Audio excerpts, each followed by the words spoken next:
కి shopping mall income tax office ప్రక్కన వివి మహల్ దగ్గర తిరుపతి ఆంధ్రప్రదేశ్.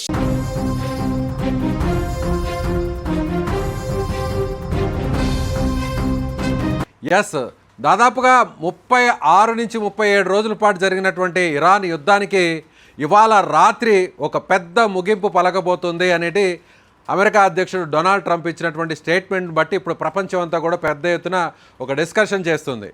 అందులో డొనాల్డ్ ట్రంప్ ఒక స్టేట్మెంట్ ఇచ్చారు, ఒక పోస్ట్ కూడా ఆయన ట్రూత్ ద్వారా ఆయన ఒక విడుదల చేశారు. ఏమన్నారంటే, ఇరాన్ని పూర్తిగా తుడిచిపెట్టేయబోతున్నాం. ఇరాన్కి సంబంధించినటువంటి 47 ఏళ్ల రాక్షస పాలనకు తెరపడబోతుంది, కొత్త నాయకత్వం రాబోతుంది అంటూ కూడా ఇరాన్కి సంబంధించినటువంటి పూర్తిగా తుడిచిపెట్టేస్తున్నాం, కానీ తప్పట్లేదు, అలా కోరుకోవాలనేటువంటి ఆలోచన మాకు లేదు, కానీ విధిలేని పరిస్థితుల్లో ఇరాన్ని పూర్తిగా తుడిచిపెట్టేటువంటి పరిస్థితులు దాపురిచ్చాయి అనేటువంటి ఒక స్టేట్మెంట్ కూడా ఇచ్చారు. అంటే ఇప్పుడు డొనాల్డ్ ట్రంప్ ఏం చేయబోతున్నారు, అమెరికా ఇరాన్ని ఏం చేయబోతుంది? ఇప్పటికే అన్ని రకాలుగా సామధాన భేద దండోపాయ మార్గాలన్నింటినీ కూడా వినియోగించింది అమెరికా, కానీ ఎక్కడా కూడా ఇరాన్ తలొగ్గలేదు, ఎక్కడా లొంగలేదు. ఇరాన్ను ఎక్కడికక్కడ అమెరికా ఇచ్చేటువంటి స్టేట్మెంట్లు కానీ అమెరికా చేసేటువంటి దాడులను కానీ ఎక్కడికక్కడ తిప్పి కొడుతూనే ఉంది. సో ఏం చేయాలి? అమెరికా మీద ఒత్తిడి పెరిగిపోయింది. ఇప్పటికే స్ట్రైట్ ఆఫ్ హార్మూజ్ మీద పూర్తి స్థాయిలో సరఫరాలన్నీ కూడా, ఎగుమతులన్నీ కూడా, దిగుమతులన్నీ కూడా బంద్ అయినటువంటి పరిస్థితి. దాంతో ఇప్పుడు అమెరికా పరువు ప్రతిష్టలకు ఇది చాలా కీలకంగా మారిందనే చెప్పాలి. ఎందుకంటే కేవలం కొన్ని వారాల్లో, ఒక వారంలోనే, కొన్ని గంటల్లో లేదా ఒక వారంలోనే యుద్ధం ముగుస్తుంది. ఇరాన్ సుప్రీం లీడర్ ఖమేనీని అంతమొందించిన తర్వాత అక్కడ కొత్త నాయకత్వం, అంటే అమెరికాకు అనుకూలంగా ఉండేటువంటి నాయకత్వాన్ని తీసుకురావాలనేటువంటి ఆలోచనతో స్టార్ట్ చేసినటువంటి ఈ యుద్ధం ఇప్పుడు అమెరికాకు దిమ్మ తిరిగే షాకుల మీద షాకులు ఇస్తుందనే చెప్పాలి. సో ఇప్పుడు డొనాల్డ్ ట్రంప్ ఏం చేయబోతున్నారు, అమెరికా ఏం చేయబోతుంది? అమెరికా ఈ రాత్రి, అంటే అమెరికా విధించినటువంటి డెడ్ లైన్ మంగళవారం రాత్రితో పూర్తిగా ఆగబోతుంది. సో పూర్తిగా ఇక ఇది ఫైనల్ వార్నింగ్ అనేటువంటి ఒక పోస్ట్ చేశాడు డొనాల్డ్ ట్రంప్. అంటే ఏం చేయబోతున్నారు? పూర్తిగా ఇరాన్ని పూర్తిగా తుడిచిపెట్టడం అంటే ఒక పెద్ద ఎత్తున ప్రపంచం ఆశ్చర్యపడేటువంటి దాడి ఇరాన్ మీద అమెరికా చేయబోతుందా? అంటే ఇప్పటి వరకు అన్ని రకాల ప్రయత్నాలు చేసింది, అన్ని రకాల దాడులు చేసింది. అటు ఫైటర్ జెట్స్తో దాడులు చేసింది, ఒక రకంగా బెటాలియన్స్ని పంపించి దాడి చేసేటువంటి ప్రయత్నం చేసింది. ముఖ్యంగా మనం F-35కి సంబంధించినటువంటి ఫైటర్ జెట్స్లో ఉన్నటువంటి 2 పైలట్, ఆ ఫైటర్ జెట్ సంబంధించినటువంటి పైలట్ కూలిపోతే వారిని కాపాడడం కోసం C-130కి సంబంధించినటువంటి ఒక ఫ్లైట్ క్యారియర్స్ని కూడా 2ని అక్కడ పంపించడం జరిగింది.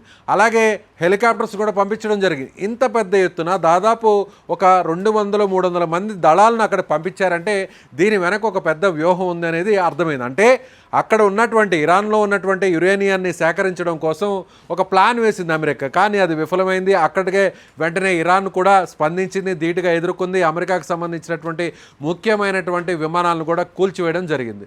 సో దీన్ని కప్పిపుచ్చుకోవడంలో భాగంగా ఇరాన్ అమెరికాకు సంబంధించినటువంటి ఈ ఫ్లైట్ అక్కడ మొరాయించింది. ఈ ఫ్లైట్ తిరిగి వచ్చేటువంటి క్రమంలో మొరాయించడంతో ఆ ఫ్లైట్ని అమెరికానే కూల్చేసింది అనేటువంటి, అమెరికానే ఒక తప్పుడు కథనాల్ని, అనుకూలమైనటువంటి కథనాల్ని ప్రపంచవ్యాప్తంగా మీడియాలో వెలువరించింది.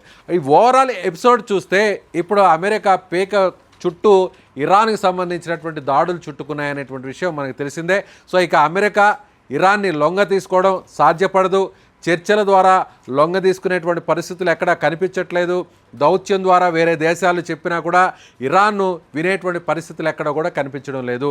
ఇప్పటికే అమెరికాకు సంబంధించినటువంటి మిత్ర దేశాలుగా అమెరికా స్థావరాలు ఉన్నటువంటి గల్ఫ్ దేశాలు Saudi Arabia, Kuwait, Bahrain, Qatar, UAE, ఇలా దుబాయ్ వంటి నగరాలను కూడా టార్గెట్ చేసుకొని అమెరికాకు సంబంధించినటువంటి సైనిక స్థావరాలు, అమెరికాకు సంబంధించినటువంటి కంపెనీలు, అమెరికాకు సంబంధించినటువంటి పెట్టుబడులు పెట్టినటువంటి వ్యాపారాలు, అలాగే ఆయా దేశాలకు సంబంధించి ప్రధాన ఆదాయ వనరులుగా ఉన్నటువంటి ఆయిల్ రిఫైనరీలు, అలాగే ముఖ్యంగా ఆయా దేశాలు జీవనాడిగా చెప్పుకునేటువంటి డీసాల్టైజేషన్కి సంబంధించినటువంటి ప్లాంట్స్, అంటే ఉప్పు నీటిని శుద్ధి చేసి మంచినీటిగా వాడుకునేటువంటి పరిస్థితి అక్కడ గల్ఫ్ కంట్రీస్లో ఉన్నాయి. అంటే ఎక్కడా కూడా మనలాగా, మన దేశంలాగా నదులు లేదంటే బావుల ద్వారా అక్కడ నీటిని తోడుకునేటువంటి పరిస్థితి ఉండదు. భూగర్భంలో ఎక్కడా కూడా తాగునీరు ఉండదు. కాబట్టి సముద్రంలో ఉన్నటువంటి ఉప్పు నీటిని శుద్ధి చేసి ఆ నీటిని అక్కడ వినియోగించుకునేటువంటి పరిస్థితి. సో వాటిని కూడా టార్గెట్ చేయబోతున్నాం అనేటువంటి ఒక ప్రకటన చేసింది. ఇప్పుడు నెక్స్ట్ లెవెల్లో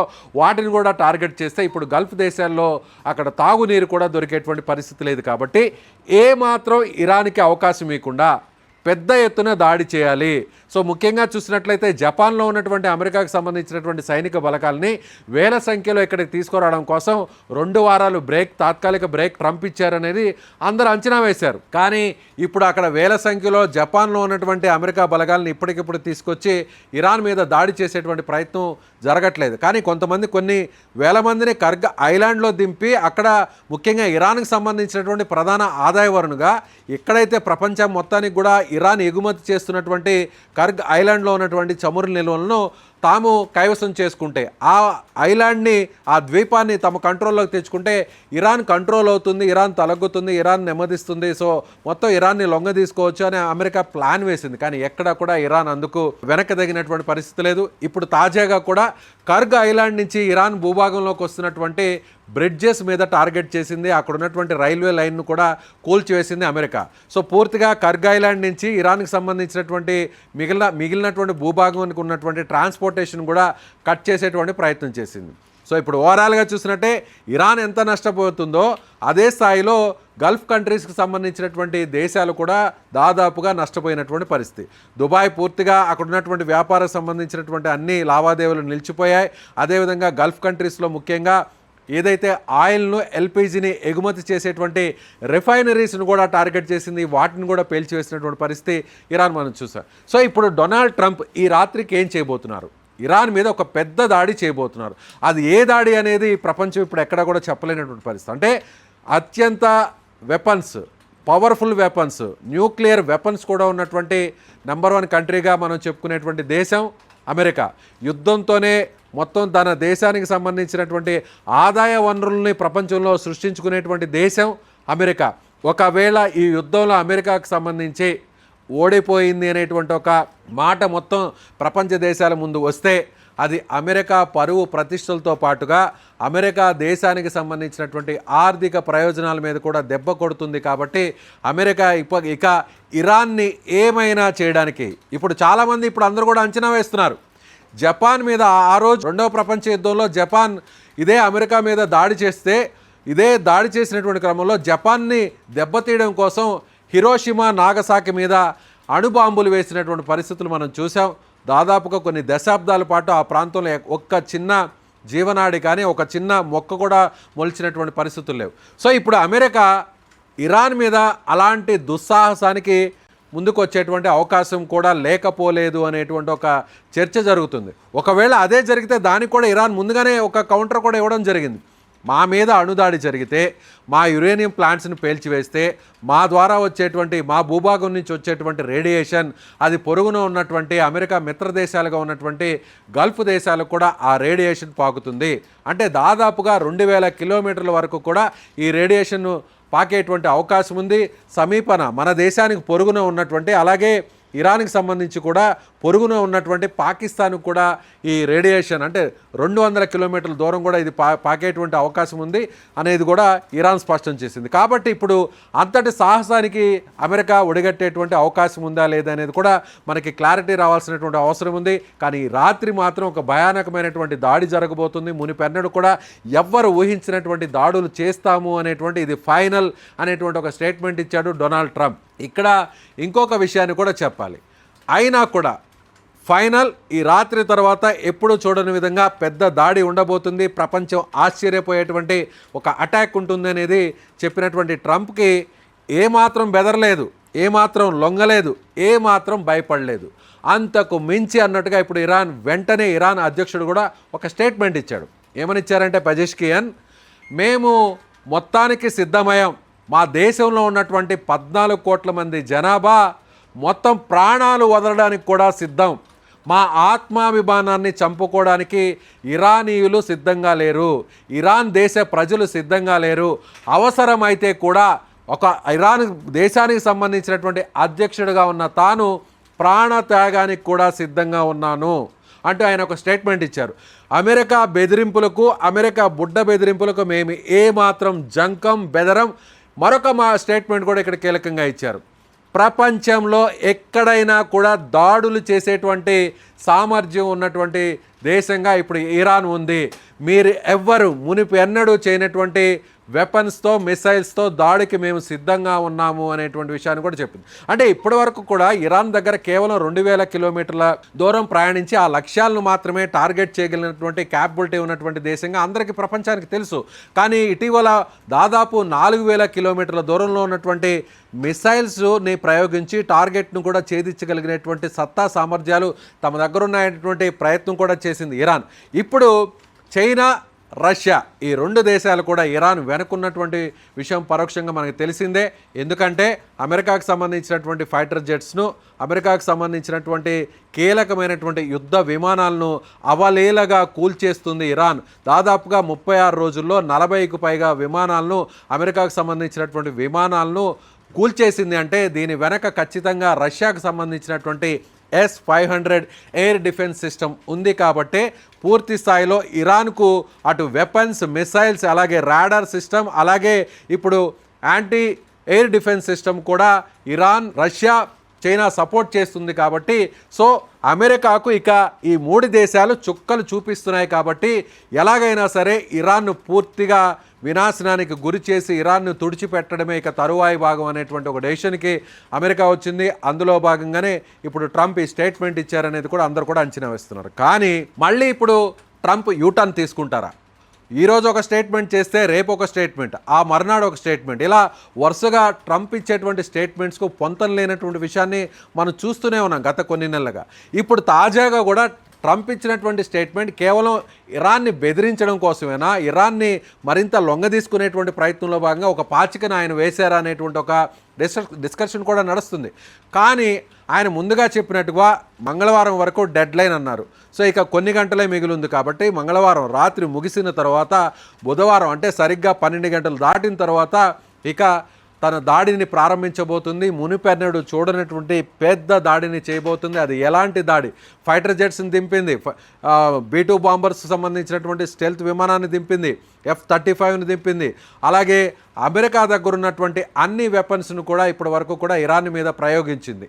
ఇక అంతకు మించి దాడి అనేటువంటి స్టేట్మెంట్ ఇప్పుడు ట్రంప్ ఇచ్చారు. కాబట్టి ఏం చేయబోతుంది అమెరికా? ఎలాంటి దాడులు చేయబోతుంది? ఇరాన్ భూభాగంలోకి అమెరికా దళాలను పంపించేటువంటి పరిస్థితి ఉన్నా కూడా అంత ఈజీగా ఇరాన్ని కంట్రోల్ చేసుకునేటువంటి పరిస్థితి లేదు. ఎందుకంటే ఇరాన్ చాలా పెద్ద భూభాగం ఉన్నటువంటి దేశం, చాలా విస్తీర్ణమైనటువంటి భూభాగం కలిగినటువంటి దేశం ఇరాన్. కాబట్టి అమెరికా దళాలని ఎన్ని పంపించినా కూడా పూర్తిగా IRGCని ఇరాన్ని లొంగదీసుకునేటువంటి పరిస్థితి ఈ దళాల వల్ల సాధ్యం కాదు. పోనీ ముందు స్ట్రైట్ ఆఫ్ హార్మోజ్ని కంట్రోల్లోకి తెచ్చుకొని తద్వారా ఇరాన్ని లొంగదీసుకునేటువంటి ప్రయత్నం చేస్తామంటే అది ఇప్పటికిప్పుడు జరిగేటువంటి పరిస్థితి కనిపించట్లేదు. నాటో దేశాలు, యూరోపియన్ యూనియన్కి సంబంధించినటువంటి దేశాలు ఎవరు కూడా ముందుకు రాలేనటువంటి పరిస్థితి ఉండడంతో ఇప్పుడు అమెరికా ఒక్కటే ఇరాన్ మీద దాడి చేస్తుంది. అది మునిపెన్నడూ లేనటువంటి దాడి అని అంటే ఒక పెద్ద అటాక్. అది మనం దానికి ఒక క్లారిటీ ఇవ్వలేకపోవచ్చు, కానీ అది ప్రపంచం చూడనటువంటి ఒక దాడి అయితే చేయబోతుంది అనేది కూడా ఇప్పుడు అందరూ కూడా అంచనా వేస్తున్నటువంటి పరిస్థితి. ఇరాన్ కూడా తగ్గేది లేదు. ప్రపంచంలో ఏ దేశాన్ని, ఏ మూల అయినా కూడా దాడులు చేయగలుగుతున్నామనంటే ఇప్పుడు తాజాగా రష్యాకు సంబంధించి, చైనాకు సంబంధించినటువంటి ఇంటర్ కాంటినెంటల్ మిసైల్స్, ఒక బాలిస్టిక్ మిసైల్స్ను కూడా ఇప్పుడు అందించారు. దాదాపుగా 6000-7000 కిలోమీటర్ల దూరంలో ఉన్నటువంటి లక్ష్యాలను కూడా ఛేదించగలిగేటువంటి మిసైల్స్ ఇప్పుడు ఇరాన్ దగ్గర ఉన్నాయేమో అనేటువంటి ఒక అనుమానం కూడా కలుగుతుందని చెప్పాలి. చూద్దాం, ఈ నైట్కి ఒక భారీ విధ్వంసం జరగబోతుంది. ప్రపంచ స్థితిగతులను మార్చేటువంటి ఒక పెద్ద ఇన్సిడెంట్గా, ఒక స్టెప్గా దీన్ని చూడాలి. ఈ రాత్రి ఏం జరుగుతుందో, ఈ రాత్రి జరిగేటువంటి దాడిని బట్టి రాబోయేటువంటి రోజుల్లో మరిన్ని దేశాలు కూడా యుద్ధంలో పాల్గొంటాయా? పరోక్షంగా ఆల్రెడీ చైనా, రష్యా ఇరాన్కి సపోర్ట్ చేస్తున్నాయి. కాబట్టి ఇరాన్ అంత బలంగా మారి అమెరికాను దెబ్బతీస్తుంది. కాబట్టి ఈ రెండు దేశాల మీద అమెరికా ఎలా రియాక్ట్ కాబోతుంది, ఈ రెండు దేశాలకు సంబంధించి కంట్రోల్ చేయడానికి ఆ దేశాల మీద ఏ విధంగా రెస్పాండ్ అయ్యేటువంటి అవకాశం ఉందనేది కూడా చూడాలి. దాన్ని బట్టి కూడా ఆ దేశాలు నేరుగా యుద్ధంలో పాల్గొనాలా, మిగిలినటువంటి దేశాలు ఎలా రియాక్ట్ అవుతాయనేది కూడా చూడాల్సినటువంటి పరిస్థితి ఉందనే చెప్పాలి. ఇవాళ నైట్కి అయితే మాత్రం ఒక భారీ వినాశనాన్ని చూడక తప్పదు అనేటువంటి పరిస్థితులు అయితే చాలా స్పష్టంగా కనిపిస్తున్నాయని చెప్పవచ్చు. మీకేమనిపిస్తుంది? ట్రంప్ ఇచ్చినటువంటి స్టేట్మెంట్ నిజమనిపిస్తుందా? నిజంగానే ఇరాన్ని పూర్తిగా తుడిచిపెట్టేసేటువంటి ఒక పథకాన్ని, ప్లాన్ని అమెరికా సిద్ధం చేసిందా? అమెరికా పరువు ప్రతిష్టలకు సంబంధించినటువంటి విషయం కాబట్టి ఇప్పటికే అమెరికా ఈ యుద్ధంలో వెనకబడిపోయింది కాబట్టి అమెరికా కంటే కూడా అటు ఇరాన్ మానసికంగా అలాగే దాడుల్ని ఎప్పటికప్పుడు తిప్పికొడుతూ ప్రపంచం మొత్తం ముందు అమెరికాను దోషిగా నిలబెట్టింది కాబట్టి ఈ యుద్ధాన్ని ప్రారంభించింది అమెరికానే కాబట్టి ఇరాన్ వేస్తున్నటువంటి ఎత్తుగడలు, ఇరాన్ చేస్తున్నటువంటి ప్రతి ప్లాన్ అంతా కూడా ఇప్పుడు సక్సెస్ఫుల్గా ఆ దేశ ప్రజల్ని ఒప్పించగలుగుతుంది కాబట్టి సో ఏం జరగబోతుంది? మీ అభిప్రాయాన్ని కూడా కామెంట్ చేయండి.